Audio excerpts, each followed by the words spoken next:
Bonjour à tous. Soyez les bienvenus dans cette série de vidéos intitulée « Humanisation et droits pendant la grossesse, de l'accouchement et du postpartum ».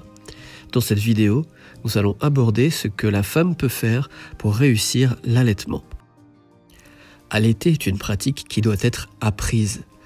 Beaucoup de gens pensent qu'il s'agit simplement de mettre le sein à la bouche du bébé.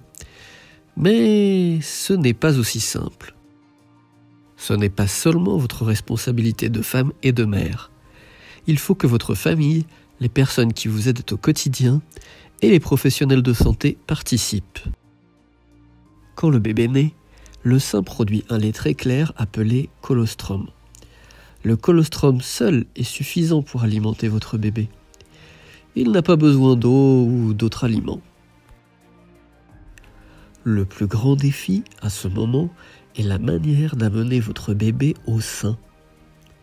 Pour vous aider, placez sa tête au creux de votre coude, son ventre face à votre corps, et assurez-vous qu'il est en bouche toute la partie foncée de la poitrine, aussi appelée aréole du sein, en laissant la lèvre supérieure tournée vers le haut et la lèvre inférieure baissée, comme un petit poisson.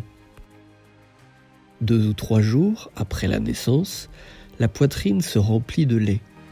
Vos seins peuvent alors produire beaucoup de lait, puis rougir et durcir. Prêtez attention à ces signaux.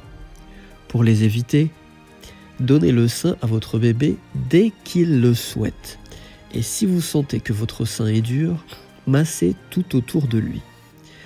Vous pouvez aussi réaliser ces massages sous la douche avec de l'eau tiède. Ainsi, vous vous sentirez plus à l'aise pour donner le sein et éviterez les crevasses. Au fait, un nouveau-né ne pleure pas toujours parce qu'il a faim. La majorité des bébés aiment l'odeur de leur mère, la chaleur du sein et le contact avec le corps de la mère ressenti durant l'allaitement, yeux dans les yeux. Cette idée comme quoi un bébé qui allaite ou passe beaucoup de temps dans les bras devient difficile est un mensonge. Fake news. Il est également important de rappeler que, peu importe si votre accouchement fut naturel ou par césarienne, plus rapidement votre bébé sera mis au sein, plus facilement se fera l'allaitement. Cette heure directement après l'accouchement est appelée heure d'or. Que l'allaitement apporte de bon à votre nouveau-né? En ce qui concerne la femme, l'allaitement aide son utérus à reprendre sa taille normale plus rapidement. Cela peut aussi l'aider à revenir à son poids d'avant grossesse. Allaiter peut aussi réduire les risques de cancer du sein chez la mère. Autre point positif, l'allaitement augmente le rapport affectif avec votre bébé. La mère qui allaite ressent en elle-même qu'elle continue à faire germer la vie par l'aliment qui naît de son corps. La diminution de la tension émotionnelle est un autre résultat positif de l'allaitement. Quand le nouveau-né tète, il aide le corps de sa mère à produire une hormone appelée ocytocine ou hormone de l'amour.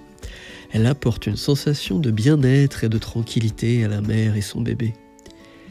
Les enfants qui tètent au sein tendent à être plus calmes, acceptent plus facilement les activités avec d'autres personnes et sont plus simples à vivre durant l'enfance.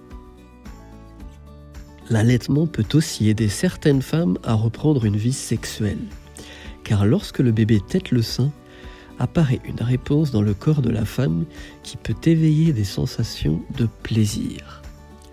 D'autres choses aident la femme à réveiller sa volonté d'avoir des rapports sexuels après l'accouchement, comme par exemple l'aide apportée par d'autres personnes pour les soins du nouveau-né et autres enfants, et même jusqu'à l'aide pour les tâches quotidiennes, comme laver la maison, les vêtements, cuisiner. Il reste ainsi un peu d'énergie pour ressentir du plaisir pendant les rapports sexuels. Il est également important de souligner que les mères travaillant qui allaitent ont droit à une réduction d'1 heure de travail par jour pour pouvoir faire l'allaitement plus tôt à la maison ou arriver 1 heure plus tard sur leur lieu de travail. Tout le monde gagne avec l'allaitement. Tout le monde peut aider maman et bébé dans cette phase importante. Souvenez-vous que même si vous ne donnez pas le sein, vous pouvez donner aide et soutien.